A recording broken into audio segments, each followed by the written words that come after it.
As many of you know, I've been following the Nolan Wells case, and like you, I want justice for Nolan Wells. His family deserves answers. And while we seek justice for Nolan Wells, I believe it is very important that we remain as objective as possible and follow the evidence and be truthful. Everything I do, I want to do in good faith. I want to follow the facts, and I don't want to just construct these theories that force us or force myself to lose any type of credibility. I've seen a bunch of different people talk about this case. I've seen a lot of different storylines, and I've heard a lot of different theories.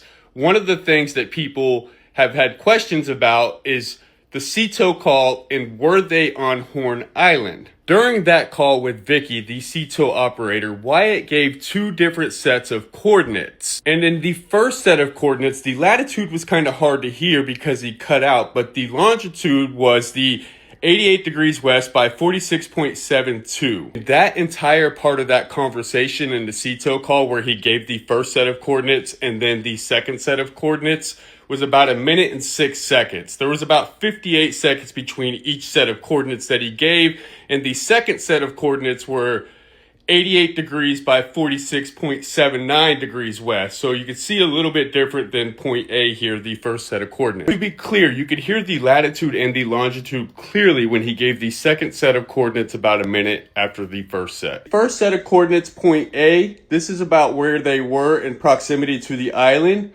And point B, the second set of coordinates, this is where they were. Judging by the first set of coordinates, they are roughly about 785 yards from the shoreline, the most western tip of Horn Island. And almost a minute lapsed between the first set of coordinates and the second set of coordinates, and they only traveled 122 yards, putting them about 800 yards away from the island. Again, they're moving away from the island at this time. And of course, this is all allegedly based on the information that they've given, the coordinates that they gave, if all of this is factual. But 122 yards in that minute time means that they were essentially driving that boat at about 3 knots, basically at an idle speed. They were crawling while on the phone with CETO. I mean, at that point, they were less than 5 minutes from the shoreline to Horn Island.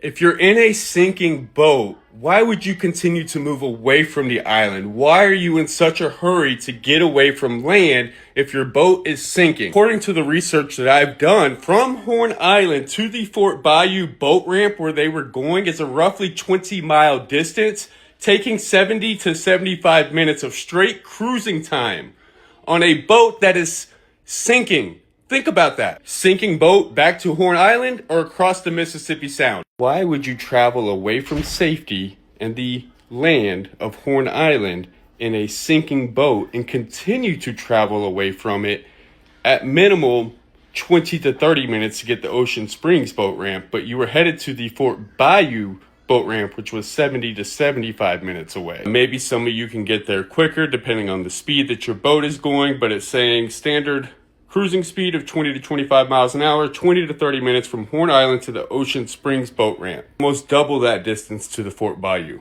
boat ramp. Why are you in such a hurry to where drowning at sea sounded better than staying on Horn Island?